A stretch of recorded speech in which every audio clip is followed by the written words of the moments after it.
Así danzaba David delante del Señor, con todo lo que era, con todo su fervor. El martes pasado a la 1 de la madrugada, noche de lunes, madrugada de martes, ocurrió una tragedia que sacudió a Santo Domingo, nuestra querida República Dominicana. Unas 400 personas se divertían en Jet Set, que es una de las discotecas más exclusivas del país, cuando de repente, por un aparente fallo estructural, el techo colapsó, se deshizo en pedazos, cayendo sobre las víctimas, convirtiéndose en una tumba al aire libre. Hasta ayer sábado, según las últimas informaciones, el balance brindado por las autoridades era de 225 muertos y 189 heridos.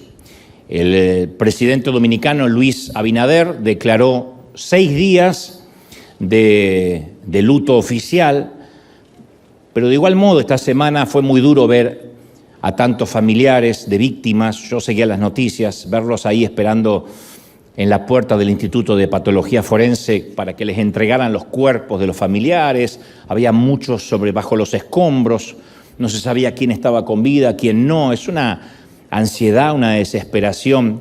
Ha ocurrido tragedias así en otras partes del mundo. Ocurrió en Argentina hace muchos años también con otro sitio para conciertos llamado Cromañón, donde se ocasionó un incendio y también murieron muchos jóvenes. Pero en este caso, entre las víctimas de República Dominicana había personalidades del deporte, de las artes, de la política, de este querido país caribeño, que junto a dominicanos, a extranjeros que llegaron esa noche, había varios, llegaron al tradicional lunes de merengue, a gozar la vida, que es una frase típica de un pueblo que lleva la bachata y el merengue en el corazón de su identidad nacional. Y entre las víctimas fatales estaba el reconocido Rubí Pérez, quien estaba cantando en el escenario en el preciso momento que cayeron los trozos de concreto y acabaron con su vida. Al principio se pensaba que estaba con vida, después hubo desinformación y finalmente dieron la pésima, mala noticia de que había sido una víctima fatal. Rubí, además de ser muy famoso, era cristiano, hijo de pastores, y antes de su muerte, días antes, irónicamente grabó una canción cristiana titulada Alaba lo que él vive, que está allí hoy viral en las redes. Y dentro de todo lo que implica tamaña tragedia, fue muy emotivo ver que en el funeral de Rubí sus familiares daban testimonios de fe. La propia hermana de este cantante le dijo a la prensa: yo sé que Rudy está en los brazos del Señor, murió cantando como quería. Y después agregó: nosotros no podemos llorar como los que no tienen esperanza, porque la semilla fue sembrada en él y él conocía al Señor a través de nuestro papá. El papá, insisto, pastor de una iglesia evangélica. Y también fue muy conmovedor, por cierto, ver al querido pastor Marco Yaroide, a quien le mando un saludo especial, entonando la canción de su autoría, que aquí cantamos, todo se lo debo a él, en medio del funeral del cantante. Y obviamente desde aquí, a priori, oramos para que el Espíritu Santo fortalezca a los familiares de las víctimas de la tragedia. Oramos, que es lo mejor que podemos hacer en este momento. Pero meditaba acerca de algo que dijo la hermana de Rubí. Dijo: nosotros no podemos llorar como los que no tienen esperanza. Yo dije: ¿qué frase? Es una frase que encierra un concepto muy profundo. Insisto, nosotros no podemos llorar como aquellos que no tienen esperanza. Ella no dijo que no iba a llorar o que no estaba llorando, y mucho menos que estaba libre del dolor. Ella dijo que sí lloraba, que sí estaba llorando, pero no de la manera que lloran quienes no tienen esperanza de ver a un ser querido otra vez. Los que saben que ese ser querido se terminó, se los comerán los gusanos, nunca más los vamos a ver y quedará el recuerdo reducido a una fotografía. Los que no tienen esperanza en los funerales se desgarran porque saben que se acabó para siempre el contacto con esa persona. La cosa es que esto nos lleva a una pregunta más profunda. ¿Cómo es entonces que se puede llorar y sufrir a la vez que se tiene esperanza? ¿Existe eso? ¿Puede haber una combinación de llorar, sufrir y también tener esperanza, aparentemente, por lo que dijo la hermana de Ruby? Sí. Y presuntamente por aquellos que hemos perdido seres queridos y los hemos despedido, se ve que sí. Se puede llorar, transitar el duelo y, sin embargo, no obstante, tener esperanza. Y yo sé que aquí y allí en casa hay mucha gente que tiene demasiadas preguntas sin respuesta, ni hablar de los familiares de los dominicanos de esta tragedia. Y quizás otras personas no perdieron, quizás tú no perdiste a un ser querido en una tragedia inesperada, pero estoy convencido que en más de una ocasión te preguntaste, ¿dónde estaba Dios cuando me estaban abusando? O cuando me maltrataban. ¿Le importaba a Dios? Y si le importaba a Dios, ¿por qué no hizo algo para impedirlo, para resolverlo, para vengarme? Otros se preguntan, ¿por qué no podemos tener un bebé? Habiendo tantos embarazos indeseados dando vuelta, tantos padres que pululan por ahí, que abandonan niños, ¿por qué nosotros no podemos tener un bebé? Otros se preguntan, ¿qué le pasó a nuestro matrimonio? Nos amábamos tanto en un momento, pero ahora todo lo que tengo en la mano son pedazos rotos. Otros dicen, ¿por qué mi hijo nació con una discapacidad? ¿Por qué el médico me dijo que esto ocurre 1 en 1.000.000 y justo me vino a tocar a mí? O algo que parece más trivial, pero no deja de ser doloroso. ¿Por qué todas mis amigas a esta altura ya están casadas y yo sigo aún sola? ¿Por qué regresó la metástasis, el cáncer? ¿Por qué mis hijos abandonaron la fe? No son, como dije hace unos domingos atrás, las preguntas de gente incrédula, sino de cristianos que a veces luchamos con esa extraña mezcla entre dolor y esperanza, como dijo la hermana de Ruby. La mezcla entre dolor y esperanza. Nos duele, tenemos esperanza, pero duele mucho. Intentamos creer, pero nos cuesta mucho trabajo reconciliar la esperanza con lo que estamos sintiendo dentro nuestro, que a veces sentimos de que ese túnel no se va a terminar más.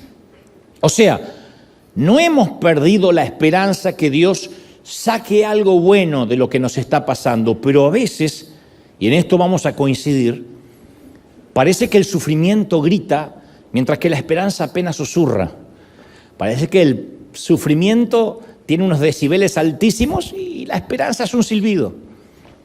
Entonces, si estamos en medio de una crisis, es posible que podamos identificarnos con uno de los profetas menores más difíciles de recordarnos, no es de los más predicados, se llama Habacuc, que lo primero que se me vino a la mente fueron las palabras de Habacuc, ciertas palabras de este profeta cuando veía en el funeral de Ruby, insisto, a los cristianos, a sus familiares esperanzados en que algún día lo iban a volver a ver. Le decían, hasta luego, viviste una buena vida, no es lo que quisiéramos, te echaremos de menos, pero había dolor y esperanza, esa mezcla rara, insisto, que a veces tenemos. Habacuc significa casualmente luchar y abrazar, que parece una dicotomía, parece que si estás luchando no estás abrazando, pero significa Habacuc luchar y abrazar, o en otras palabras, el hombre que lucha y abraza, y te voy a explicar esto en unos momentos. Pero la historia de Habacuc es un profeta, insisto, del Antiguo Testamento, que todo su libro, son 3 capítulos, desarrolla un diálogo entre él y Dios. Habacuc no solo era un profeta, sino cuando uno lee su libro era un hábil poeta. En su libro muestra una gran destreza literaria. Es magnífico leer a Habacuc porque tiene una habilidad excepcional en la escritura y en el arte de la literatura. Es uno de los pocos escritores que da mucho gusto, mucho placer literario leer. Y Habacuc en su libro se pregunta, ¿por qué Dios permite el sufrimiento? En especial él tiene una situación. Dios le revela que los caldeos era una ciudad, una nación pagana, que después devino en Babilonia, iban a ser utilizados para castigar al pueblo de Dios. Para hacerte la historia corta y no aburrirte, Dios dijo, debido a la desobediencia de mi pueblo Israel, yo permitiré que los caldeos los invadan y arrasen con todo. Entonces Habacuc le dice, ¿por qué nos va a pasar eso? ¿No podrías reconsiderarlo? Y Dios le responde a Habacuc y le revela que no solo no lo va a librar de la prueba, sino que debe armarse de valor para afrontarla. Y es en ese preciso momento cuando Habacuc hace una oración a Dios y revela al menos 4 principios espirituales que yo creo que son determinantes para atravesar cualquier prueba de dolor. No tengo la fórmula mágica, no puedo frotar una lámpara y el sufrimiento se te va a ir. Pero hay 4 al menos principios que él deja entrever en su diálogo con Dios, en su plática con el Creador, que muestra cómo atravesar, nos enseña cómo transitar el dolor, el sufrimiento, sin perder la esperanza, insisto. Entonces el primer principio es que Habacuc recuerda quién es su Dios. De hecho se lo recuerda el propio Dios. Dios le dice, tu nación va a ser invadida, van a sufrir. Y él dice, bueno, pero yo voy a recordar lo que tú hiciste, las cosas buenas. Y en Habacuc capítulo 3 versículo 2, él ora diciendo, Señor, yo he sabido de tu fama. Escucha esta oración. Dios le acaba de decir, insisto, que los va a arrasar. Siente mucho dolor el profeta y dice, Señor, yo he sabido de tu fama. De hecho, tiemblo delante de tus obras, Señor. Tus buenas obras, tus milagros. Repítelas, por favor, en nuestros días. Dalas a conocer en nuestro tiempo. Yo sé de tu ira, pero también ten presente tu gran misericordia de la que fuimos testigos.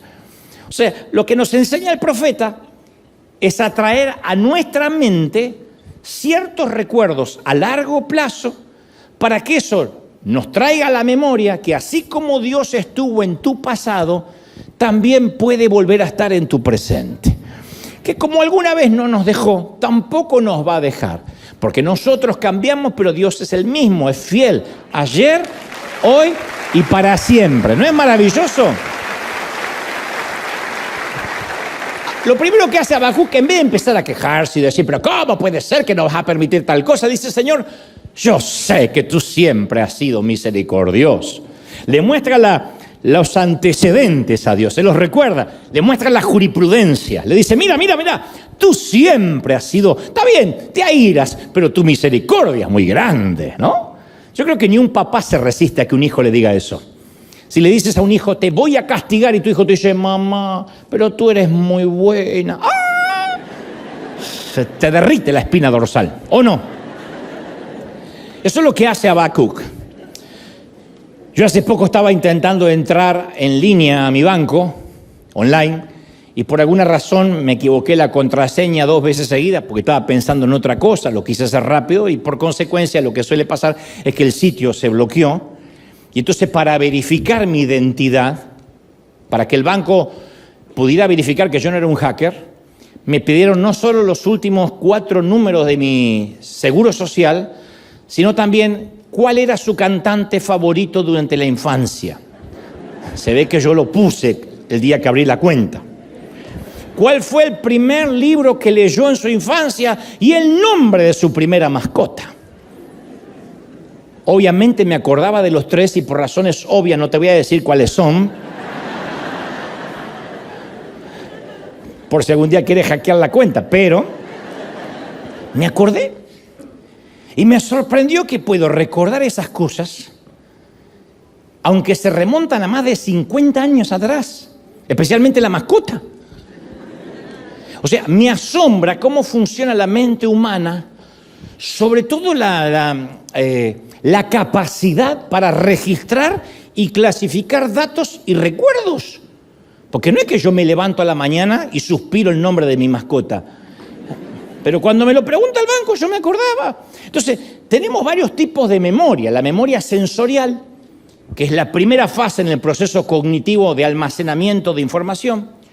La memoria episódica, que tiene que ver con experiencias específicas, con anécdotas. La memoria semántica, que son conocimientos generales, que a lo mejor aprendimos en la escuela, quién era Bolívar, quién era San Martín. La memoria procedimental, que es la responsable de las habilidades de los hábitos que realizamos de manera automática, como andar en bicicleta, caminar, conducir un auto.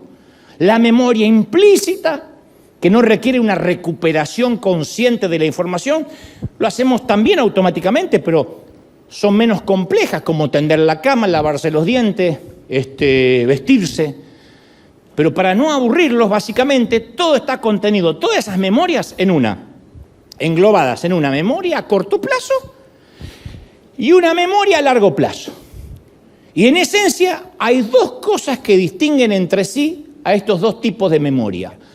La primera es la importancia que le atribuimos a aquello que estamos recordando. La segunda es la frecuencia con lo que lo recordamos. Entonces es obvio que hay cosas importantes que se encuentran grabadas en algún lugar de nuestra memoria a largo plazo. Ahí están en el disco rígido, en un archivo. En cambio, hay cosas sin importancia que solo mantenemos un registro en la superficie del disco rígido. Son los detalles irrelevantes, futiles, insustanciales, que tienen fecha de expiración. Si vamos a un lugar, ¿se acuerdan cuando no había GPS o GPS, que uno tenía que recordar una dirección y después uno la llevaba trash a la basura porque eso ocupaba el lugar? Es por eso que para que algo se grabe en nuestra memoria a largo plazo, por encima de nuestra rutina diaria, tiene que ser algo extraordinario, conectado a la manera en cómo nos sentimos en ese momento. Por eso quizás recuerdes qué vestido llevabas puesto el día de tu graduación, pero no recuerdas el color de calzón que tienes ahora mismo.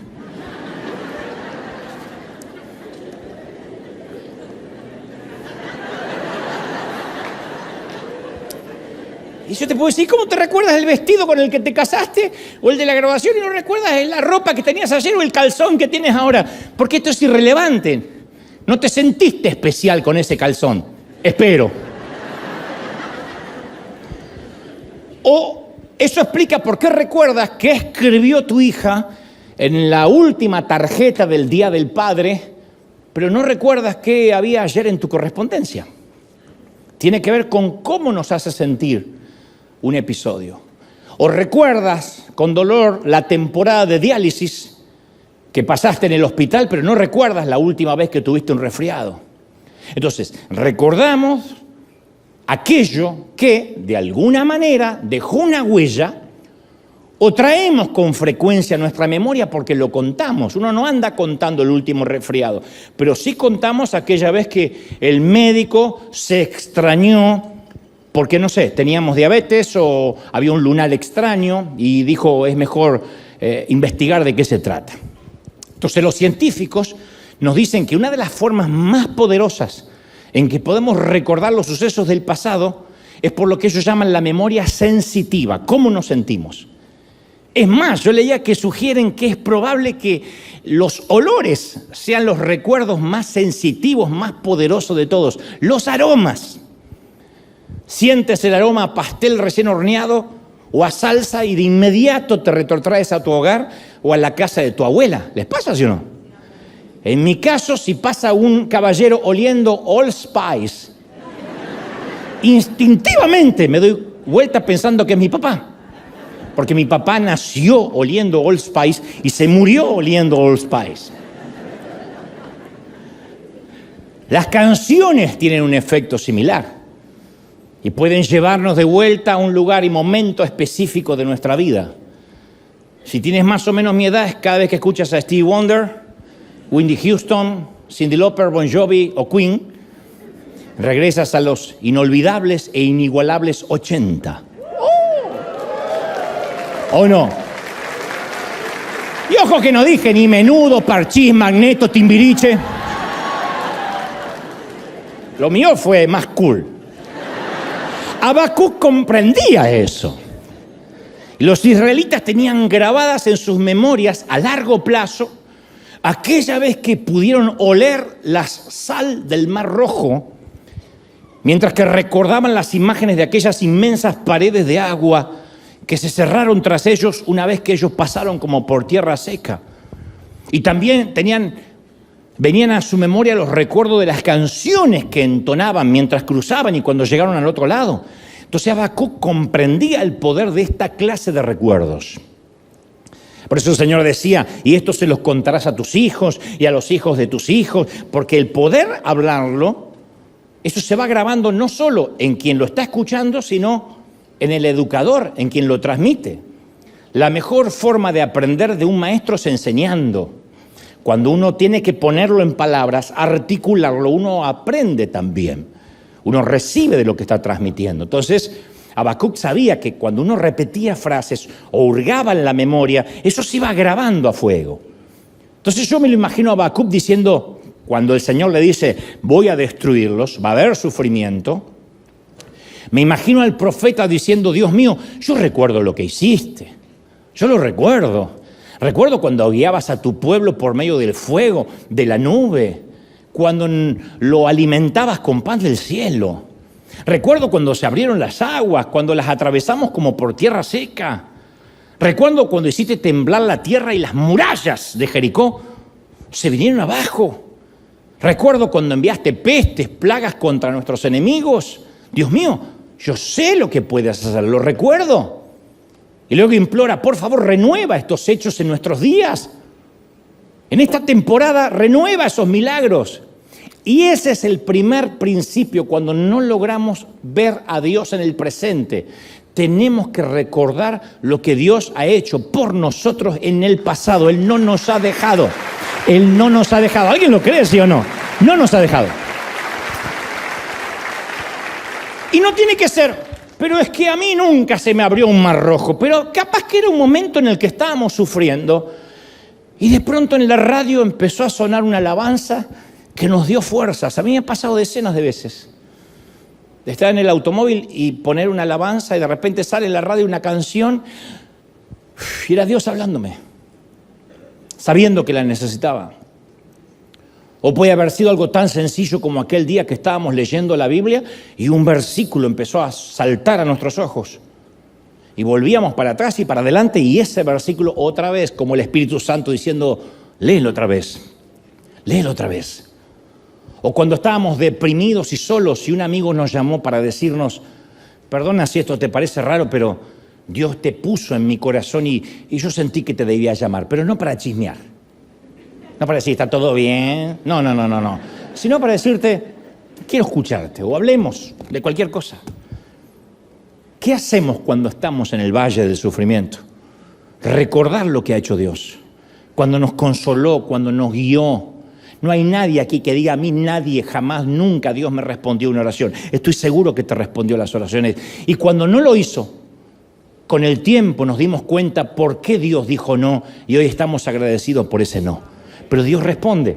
Y entonces creemos que si Él lo ha hecho antes, lo va a volver a hacer. Primer gran principio. Si lo hizo, Él no cambia. Tú dices, sí, pero yo le fallé, yo soy infiel. Sí, pero Dios es fiel, Él no cambia. ¿Estamos de acuerdo? El segundo principio de Habacuc es que aceptó lo que pasaba. Primero recordó quién era Dios y después aceptó. Porque a veces incluso cuando recordamos todo lo que Dios ha hecho en nuestro pasado, las circunstancias actuales no cambian. Y hay ocasiones en que tenemos que aceptar que hay situaciones que no tenemos el control. Eso es lo determinante, esa es la condición para la ansiedad, no tener el control. ¿Y qué hay que hacer cuando uno no tiene el control de algo? Y seguir adelante. Ahora, aceptar no implica negar la realidad de lo que estamos pasando, y menos negar lo que estamos sintiendo, porque el dolor sigue estando. Yo te puedo decir, vamos a orar para que se te vaya el dolor de tu ser querido que se murió o de estas situaciones. Y tú vas a decir, bueno, yo recibo la oración, pero el dolor sigue estando. Y eso no es ni falta de fe, ni tuya ni mía, ni que la oración falló. Estamos hechos, somos tripartito, cuerpo, alma y espíritu, y el alma se duele. Entonces el dolor no se puede negar. Entonces insisto con este principio, aceptar las cosas no es negar las cosas. Cuando aceptamos lo que Dios está permitiendo, no significa que reprimimos los sentimientos y repetimos versículos bíblicos de memoria como si fuera magia. Todo lo puedo escribir, que me fortalece, todo lo puedo escribir, no va a pasar nada, el dolor va a estar. Eso es querer drogarse con la Biblia, ¿no? Y la Biblia no es un barbitúrico, ni la Biblia es Advil, o sea, ni siquiera es morfina. Entonces no fingimos que todo está bien y declaramos victoria cuando vemos con claridad de que no hay victoria todavía. Yo digo siempre, está bien no estar bien. Y yo he conocido a lo largo de mi peregrinar cristiano a cristianos, valga la redundancia, que tratan de actuar como que eso no está pasando. Y creen que eso es actuar en fe. No está pasando, no está pasando, no está pasando. Sí está pasando. Eso no es actuar en fe, eso es no ver la realidad. Son los cristianos avestruces. El avestruz pone la cabeza en la arena y cree que nadie lo está viendo, y el bruto tiene todo el cuerpo afuera y tiene la cabeza adentro. Está lleno de cristianos avestruces.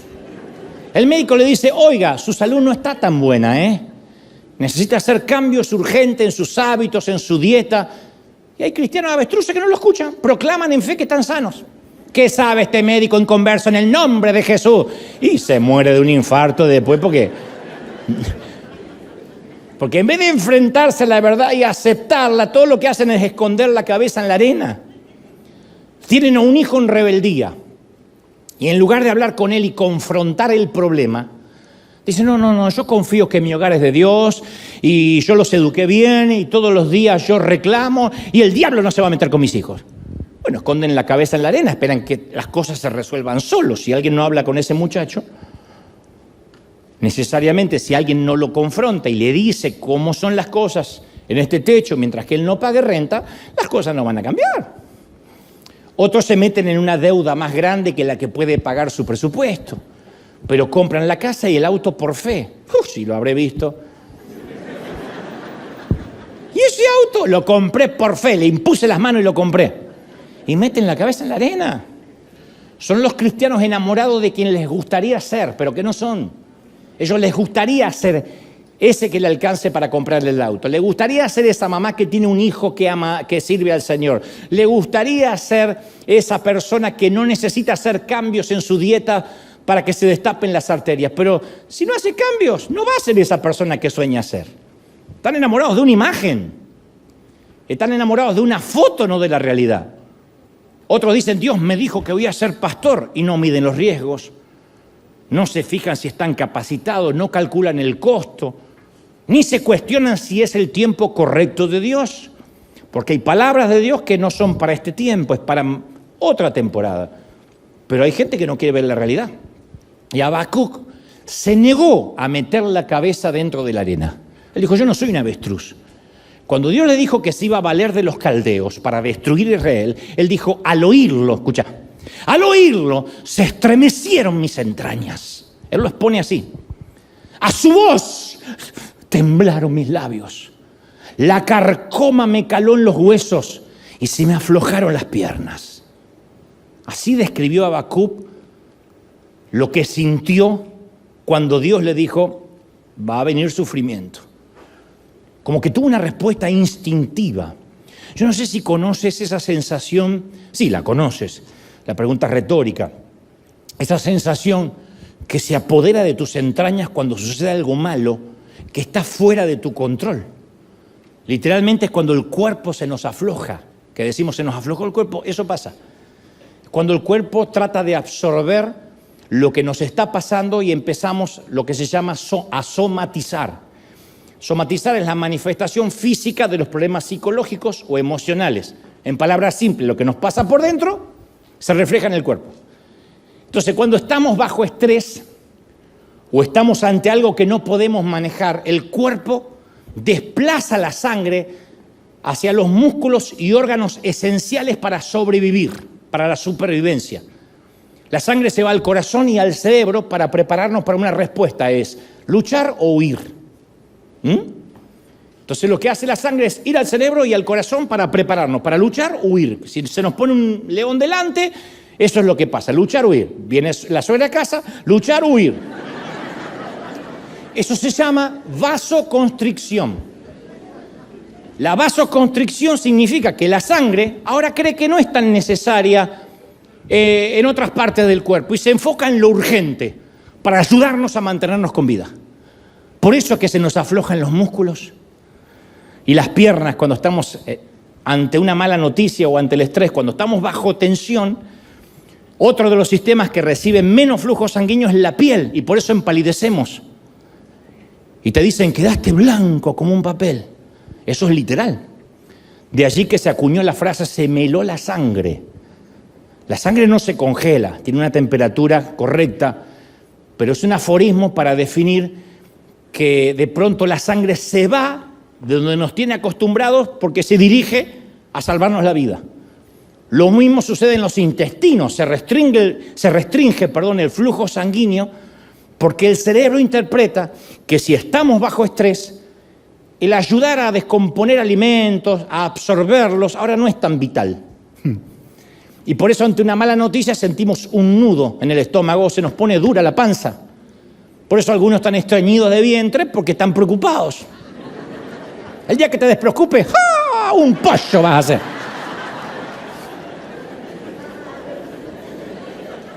Ahora imagínate que Dios te está diciendo que va a usar al peor enemigo de tu nación para destruir tu hogar, tu casa, tus amigos. A eso es a lo que se enfrentó Habacuc. Entonces no era una licencia poética cuando dijo, se me estremecieron las entrañas. Como tenía una gran riqueza literaria, lo podía poner en palabras, lo podía articular, pero literalmente su cuerpo somatizó. Miró de frente la verdad y dijo, nada de esto me gusta. Y lo que es peor, está fuera de mi control. Pero tengo que confiar en Dios aunque no lo comprenda del todo. Esto no es negación, esto es, damas y caballeros, verdadera fe. No fe en que Dios va a hacer lo que Habacuc quiera, sino fe en la sabiduría y en la soberanía de Dios. Eso es fe. En algún momento va a suceder algo que no nos va a gustar. Eso es la vida. Vive lo suficiente y ocurrirán cosas que no nos van a dar ganas de aplaudir. Tal vez te esté sucediendo algo que no te gusta ahora en este momento. Entonces, nunca olvides esto. Fe no significa que Dios va a hacer lo que nosotros queremos que haga. Fe también significa que Dios sabe lo que hace, por qué lo hace, aunque mi mente limitada no tiene sentido, pero yo confío en que Él está al control. Eso es fe. ¿Me explico? Eso es fe. No se predica mucho de esa fe. Se predica de la fe, confía y ten fe que Dios te dará lo que estás pidiendo, pero no se predica de la fe que a lo mejor Dios no te da lo que estás pidiendo porque Él sabe que no lo estás necesitando ahora y que te va a meter en problemas. También eso es fe. Ten fe en que Dios te va a sanar, pero también tienes que tener fe en que si no te sana, Él sabe por qué. Eso es fe. Y tampoco hay muchos amén. Yo sabía, no importa. Fe no es, Dios va a hacer lo que a mí se me ocurra que tiene que hacer. Fe es, yo quiero esto, pero si Dios piensa lo contrario, yo tengo fe de que Él sabe lo que hace. Él sabe lo que hace. Él lo sabe. Yo no lo entiendo. Mi mente limitada, mis gigas, no alcanzan a comprender por qué. ¿Qué sé yo? Capaz que lo entiendo un día o del otro lado del sol. Pero eso también es fe. Así que, ¿qué hacemos cuando estamos en el valle? Resumen, número 1, recordamos lo que Dios ya ha hecho en el pasado. ¿Estamos hasta ahí? Número 2, aceptamos lo que Dios está haciendo. ¿Y por qué? No sé. No está mal reconocer que no sabemos. ¿Y por qué si Dios es bueno permite que estés bajo tratamiento tantos años? No sé, pero tengo fe de que Él sabe lo que hace. Él sabe que la estoy pasando mal y Él sabe que a veces ni me alcanza el presupuesto para afrontar el tratamiento. Y bueno, si no me sana, Él sabe lo que hace. Eso es fe. Eso es aceptar, no es negar la realidad, es aceptar con fe. El tercer principio de Habacuc, el tercer principio es que confió en Dios. Confió en Dios. Habacuc se dio cuenta de que podía decidir qué iba a creer. Uno puede decidir si creer o no. Él podía centrarse en las emociones. Se me conmovieron las entrañas, se me vino un nudo en el estómago, me dieron ganas de vomitar. Podía enfocarse en las circunstancias, nos van a pasar por arriba. O podía confiar de que Dios de alguna manera iba a sacar algo bueno de que los caldeos invadieran su tierra. No sé qué bueno puede salir de eso, pero algo bueno va a sacar. Entonces el profeta en Habacuc 3:16 Oró diciendo, insisto, al oír la noticia, se me estremecieron mis entrañas. A su voz temblaron mis labios. Carcoma me caló en los huesos. Se me aflojaron las piernas. Y luego agrega, pero yo espero con paciencia el día en que la calamidad vendrá sobre la nación que nos invade. Espero con paciencia. Y luego agrega esa magnífica prosa que solemos repetir, que solemos cantar, sin siquiera tener idea del contexto en que fue dicho. Él dijo, después de eso, cuando dijo, voy a esperar con paciencia que nos invadan, dijo, y pensándolo bien, aunque la higuera no florezca, aunque no haya fruto en las vides, aunque falte la cosecha del olivo, está diciendo porque el enemigo va a arrasar con todo, y los campos ya no produzcan alimentos, aunque en el aprisco ni siquiera haya ovejas, ni ganado alguno, ni en los establos haya nada, aún así yo me regocijaré en el Señor, me alegraré en mi Dios libertador. ¡Aleluya! ¡Qué lindo! Y noten que dice, mi Dios, mi libertador. Todo lo anterior dice que Dios nos lo está libertando. Es como decir, yo tengo cáncer, yo estoy enfermo, pero yo me alegro en mi Dios sanador. No me alcanza para pagar la renta, pero me alegro en mi Dios prosperador o mi Dios sustentador. Claro, aunque después de escuchar la noticia apenas se podía mantener de pie el tipo, con todo decidió alegrarse en el Señor. Yo me alegraré con todo eso malo. Toma, diablo. Me alegraré con todo lo malo. En esencia, decidió confiar en Dios más que en ninguna evidencia concreta, física y palpable que estaba en su contra. Yo dijo, yo voy a confiar en Dios. ¡Qué fe! Entonces, es posible que ahora mismo nos sintamos que los caldeos invadieron y destruyeron el escenario de nuestro corazón y estamos invadidos. Tal vez estamos sufriendo con pérdidas que se produjeron hace años y no las podemos transitar o asumir. Sin embargo, aún en medio de toda esa angustia, si uno decide, que es una decisión, confiar en Dios, a pesar de toda la clase de evidencias que indican lo contrario, algo empieza a pasar. ¿Qué son las evidencias? Que el diagnóstico dice que no estás mejorando, que la diabetes está peor, que vas a necesitar más insulina, o que el colesterol está más alto que nunca, que hay unos pólipos que luego de la colonoscopía al médico le preocupan y presume que puede haber algo más. Esa es la evidencia. La evidencia es el papel de la corte de divorcio, la evidencia es la negación de los papeles en migraciones o papeles de adopción. Esa es la evidencia. Habacuc tenía evidencia para enojarse, para abandonar a Dios. Pero en medio del sufrimiento, él elige creer en Dios. Con todo yo me voy a alegrar. No dice solo, y voy a creer, voy a poner cara de resignación y que venga. No, dijo, me voy a alegrar. Confiaré en Dios aunque no comprenda las circunstancias. ¿Ven que se acaban los amenes a esta altura? Yo sabía. Confiaré en Dios aunque las circunstancias no cambien. Y aunque pareciera una frase resignada, es una frase que implica fe, no es resignación. Habacuc estaba diciendo, yo confío en Dios y que pase lo que tenga que pasar. Que pase lo que tenga que pasar, porque yo confío en Dios. ¡Aleluya! Alguien tiene que decir amén, ¿sí o no? Yo confío, me encanta. Una cosa es, y que pase lo que tenga que pasar. Y otra cosa, que pase lo que tenga que pasar. Yo confío en Dios.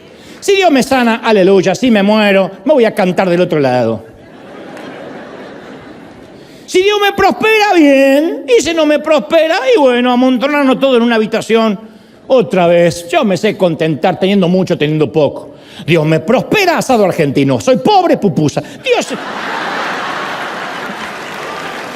Con todo yo me alegraré en el Señor. O sea, todavía seguimos contando con Dios de nuestro lado. Aunque mi cónyuge me haya dicho hasta que la muerte nos separe, pero no ha estado a la altura de la promesa, con todo yo me regocijaré en mi Señor mi Dios. Aunque haya educado a mis hijos para que sean temerosos de Dios, pero en este momento están tomando pésimas decisiones, con todo yo confiaré en el Señor mi Dios. ¿Ven? No es resignación. Aunque haya orado para que mejore la salud de alguien a quien amo y haya empeorado, con todo confiaré en el Señor nuestro Dios. Aunque estemos a punto de perder nuestra casa que tanto nos costó construir o comprar, con todo nosotros nos regocijaremos en el Señor. Mis hijos verán de que papi y mami no dependen, su estado emocional y su alegría no dependen de una casa. Aunque nuestra economía se haya puesto difícil y Trump se pelee con los chinos, con todo, yo confiaré en el Señor mi Dios. Porque aunque no crean, hay gente preocupada por los chinos. Ay, es que no van a venir más cosas de China. Y bueno, aprenderás a comprar ropa de marca, qué sé yo.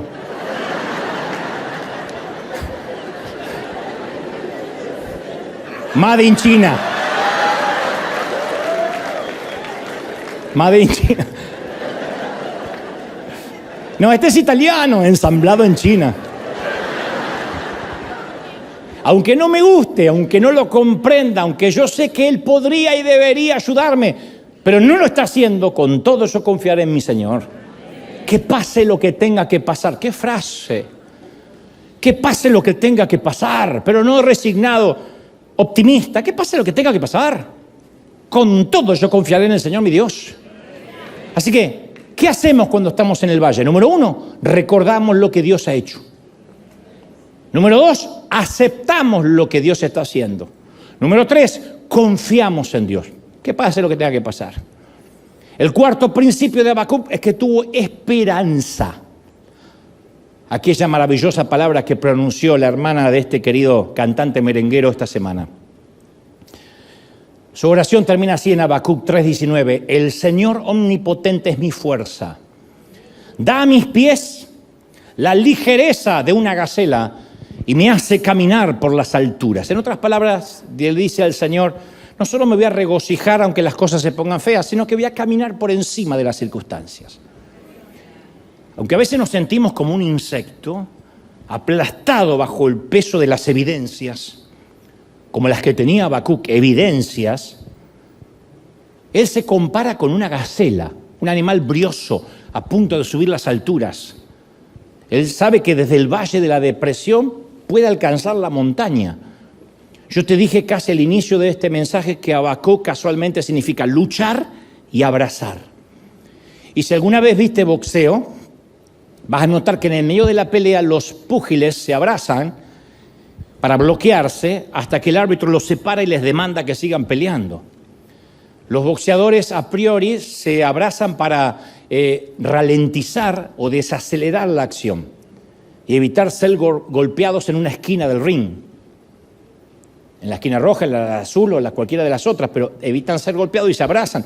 Mientras dure el abrazo, los boxeadores gastan menos energía, descansan brevemente, esos segundos le dan un segundo aliento para seguir peleando. En el argot del boxeo se le llama clinch. Y Habacuc, sin ser boxeador, luchaba y abrazaba.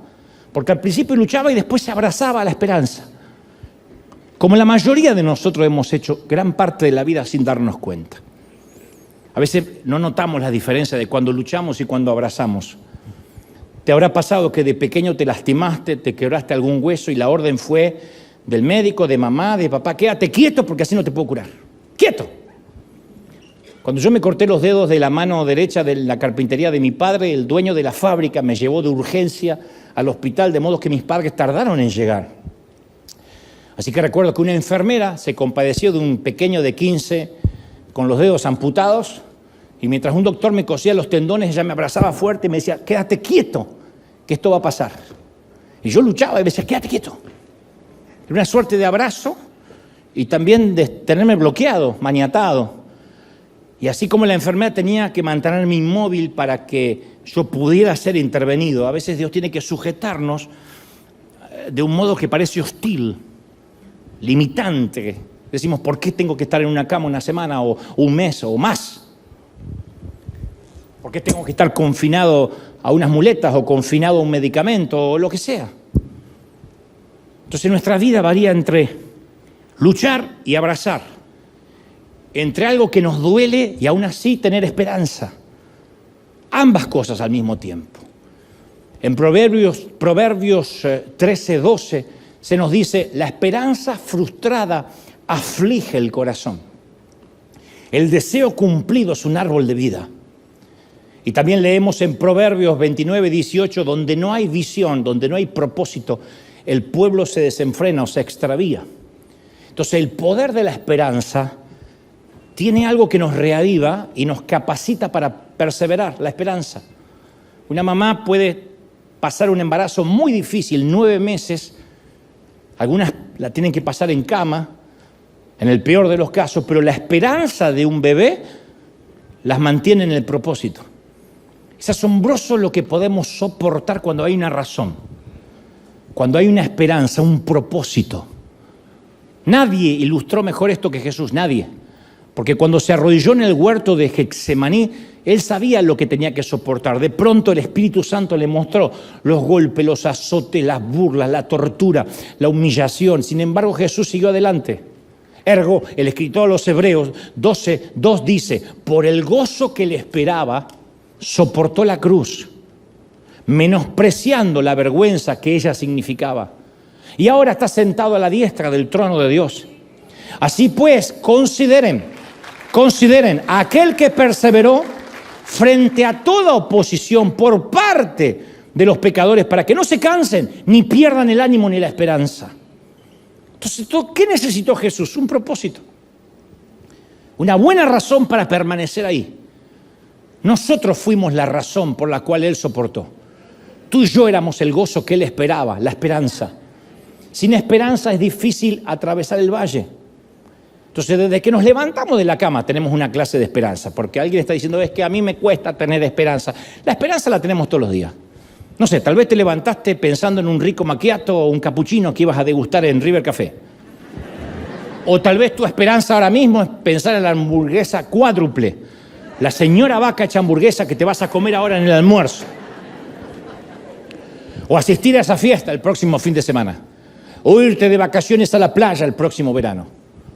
O ver la expresión en el rostro de tu suegra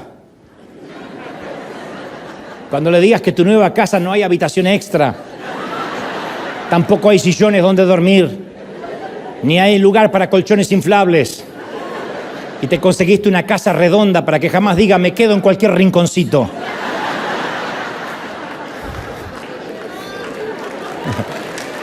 Eso es esperanza. No hay nada malo en esperar esas cosas. Pero por lo general las cosas en que fijamos nuestras expectativas son momentos de gratificación a corto plazo. Nos comimos la hamburguesa y ya está, ya pasó. Pasó la fiesta, pasó la boda. ¿Cuánta gente hay que se casa por la noche de boda, por el casamiento? Ay, no, es que yo quiero tantos invitados y las mesas y sueño con este vestido. Y después pasó. Otros están enamorados de la foto de un bebé que ya tengo en la cuna y el baby shower y no se dan cuenta que después se van todas las amigas del baby shower y te quedas con el bebé hasta que el bebé tenga 42. Entonces las cosas más importantes son las que requieren más tiempo, más allá de las episódicas. Establecer relaciones que duren toda la vida, confiar en alguien, ver crecer a nuestros hijos, hallar un empleo por el cual nos paguen por lo que nos gusta hacer. Claro, las cosas pequeñas nos ayudan a pasar el día, a pasar la semana. Uy, me encanta porque esta semana tengo la graduación. Me encanta porque esta semana me voy a comprar tal cosa. Pero sin embargo, solo la esperanza en el Señor puede ayudarnos en el largo trayecto de la vida. Más allá de la semana, los meses, los años. Pablo le escribe a Roma y en Romanos 5:2 dice, así que nos regocijamos en la esperanza de alcanzar la gloria de Dios. Y no solo en esto, sino que también en nuestros sufrimientos. Porque sabemos que el sufrimiento produce perseverancia. La perseverancia produce entereza de carácter. La entereza de carácter produce esperanza y esa esperanza no nos defrauda, porque Dios ha derramado su amor en nuestro corazón que ha sido dado por el Espíritu Santo. Entonces, a medida que crecemos espiritualmente, nuestra esperanza empieza a estar puesta en la bondad de Dios y no en las evidencias. No importa el diagnóstico médico. Claro que nos va a hacer alegrar un diagnóstico que diga que estamos sanos a uno que diga que estamos enfermos, pero ¿y si el diagnóstico no cambia y la evidencia no cambia? Aún así, con todo nos arreglaremos en el Señor, pase lo que pase. Entonces aprendemos a no confiar ni en los sentimientos, ni en las circunstancias, sino en las promesas de Dios.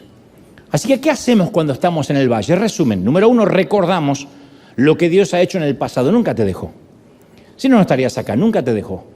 Atravesaste una guerra terrible, una guerra que pudo haberte matado, llamado pandemia, una guerra bacteriológica, y sobreviviste. Número 2, aceptamos lo que Dios está haciendo. No es que nos resignamos, lo aceptamos. Número 3, confiamos en Dios. Y número 4, tenemos esperanza en Dios. Esperanza, abrazamos la esperanza.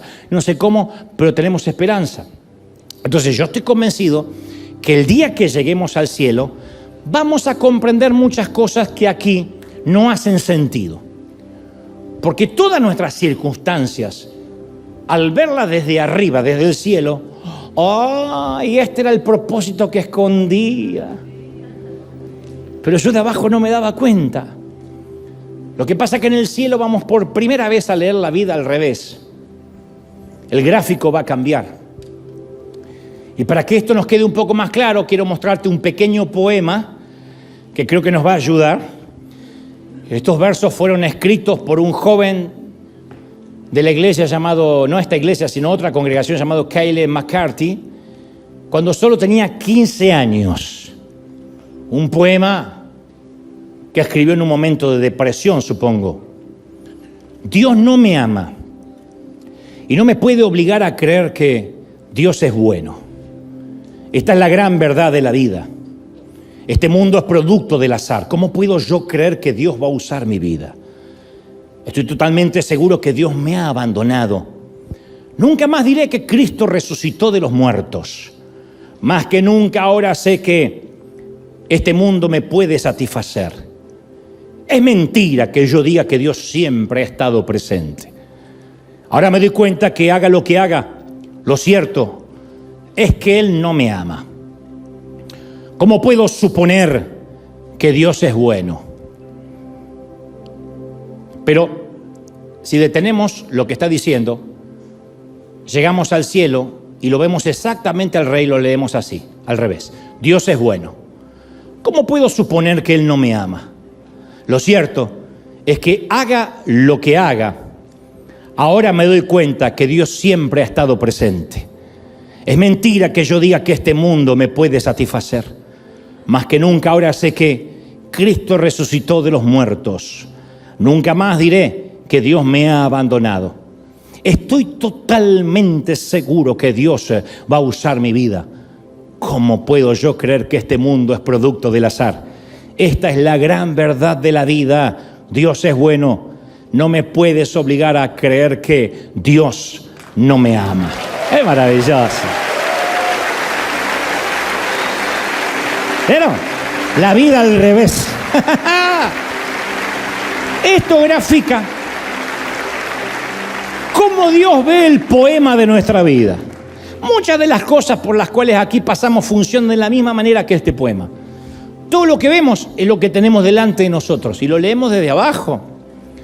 No podemos explicar por qué Dios permite tanto sufrimiento, tanta injusticia. Ahora bien, con tiempo, con paciencia, con enfoque, con propósito, uno comienza a leer la vida al revés y nos damos cuenta que Dios ha sacado algo maravilloso de entre las cenizas de nuestra pérdida, de nuestra angustia, de nuestra aflicción.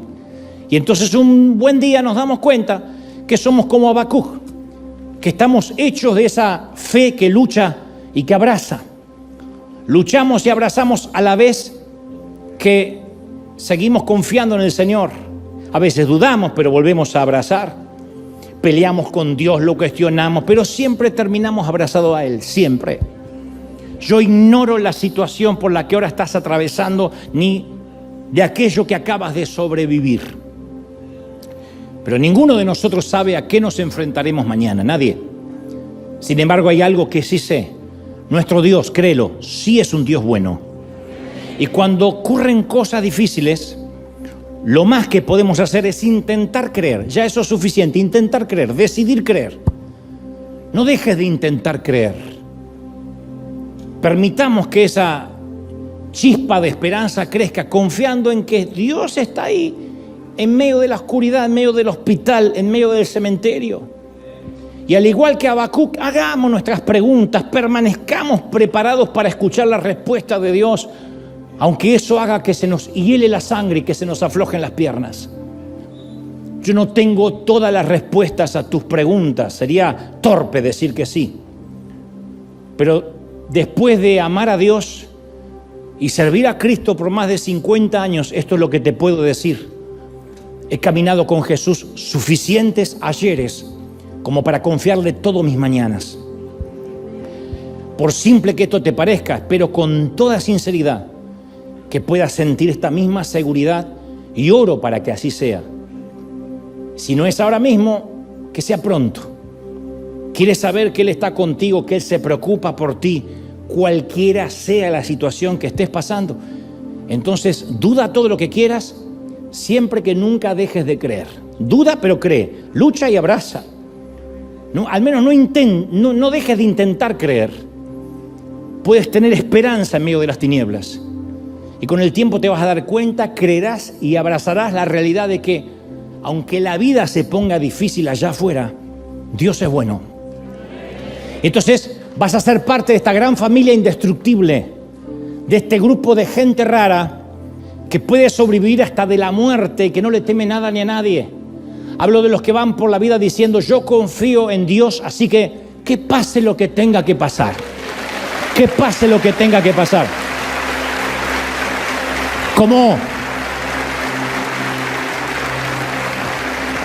Como supo decir la hermana del querido Rubí Pérez, nosotros no podemos llorar como los que no tienen esperanza.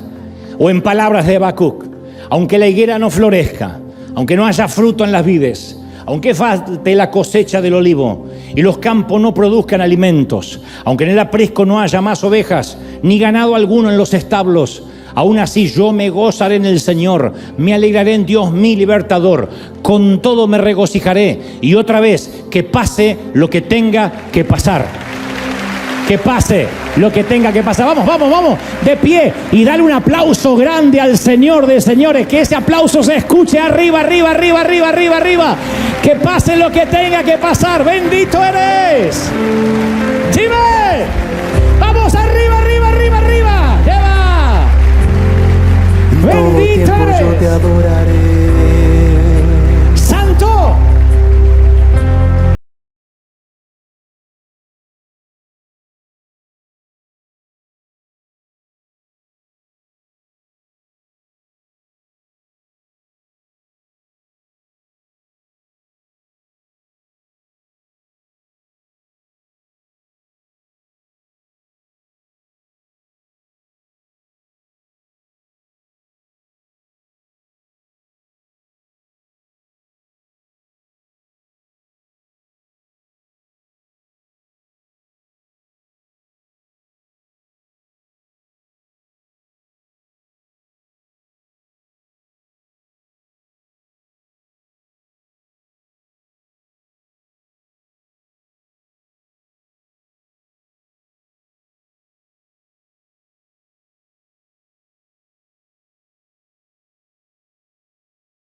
pase lo que tenga que pasar. Voy a confiar en Dios, aceptarlo, recordar, tener esperanza. Que pase lo que tenga que pasar. Por el fuego, confío en Él. ¡Santo! Aunque sea tan fuerte mi proceso, ahora más que nunca eres mi anhelo. Todavía yo me alegraré, todavía yo. Aunque yo esté pasando por el fuego, aunque sea tan fuerte mi proceso, ¡vamos! Ahora más que sea tu declaración de fe. Todavía yo me alegraré, todavía yo. Aunque yo esté pasando por el fuego, Lo que sea, lo que sea. ¡Vamos! que sea tan fuerte mi proceso, ahora más que nunca eres mi anhelo. Todavía yo me alegraré, todavía yo me alegraré, todavía yo me alegraré, todavía yo me alegraré, todavía yo me alegraré, todavía yo. Mira que aunque la higuera no florezca, aunque no haya fruto en las vides y el producto del olivo falte, todavía yo.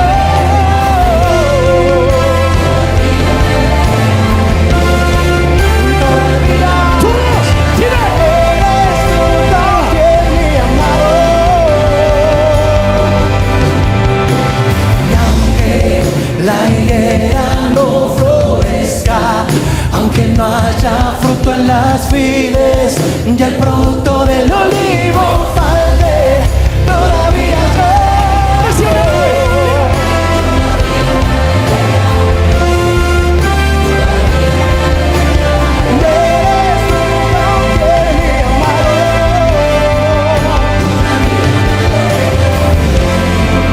Todavía me alegraré. Todavía me alegraré. Todavía me alegraré. Todavía me alegraré.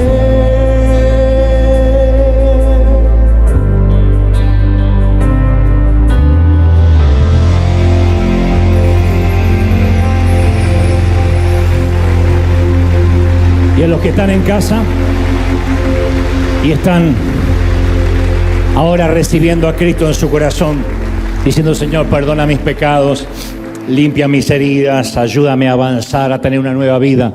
Hay mucha gente que decía: yo creía en Dios de lejos, pero ahora mis ojos lo ven con ojos nuevos. Ahora puedo ver que este es el evangelio que yo amaba, que no me promete que esto no es un multinivel. No te promete que vas a estar en lo alto de la pirámide, ni que todos los días van a ir para mejor de este lado del sol. Ojalá Dios permita y sea su voluntad que nos vaya bien, que todos tengamos salud, que siempre tengamos prosperidad, que no falte nunca el pan en nuestra mesa, que la enfermedad grave no toque el seno de nuestro hogar. Pero si por alguna razón Dios supiera algo que nosotros ignoramos, porque Él lee el poema al revés, si por alguna razón el pasar por el pozo, por la cárcel, por la casa de Potifar, en realidad nos está conduciendo a un trono, nos está conduciendo a un lugar muy alto que todavía ignoramos, como José, vamos a agradecer y alegrarnos en el Señor. No es resignación, no es el consuelo de tonto, de decir, bueno, me resigno, que pase lo que tenga que pasar. No es resignación, es fe, es sabiendo de que nada nos va a mover. Si viene otra pandemia, Dios no lo permita, que pase lo que tenga que pasar. Guerras, que cambien los gobiernos. No importa quién se siente en el salón oval de la Casa Blanca o en nuestros países. No es la derecha o la izquierda la que nos va a traer bendición. No son los sindicatos los que van a pelear por nuestros derechos. No es los demócratas ni los republicanos lo que tienen la solución, ni siquiera los profetas, los pastores, los curas o los rabinos. Nuestra fe está basada en el Señor y que pase lo que tenga que pasar. Dios te bendiga. Ese aplauso al Señor de señores, Rey de Reyes. Nos vemos el domingo que viene. Chau. Feliz domingo de Ramos. Chau, chau, chau, chau. Bendecido.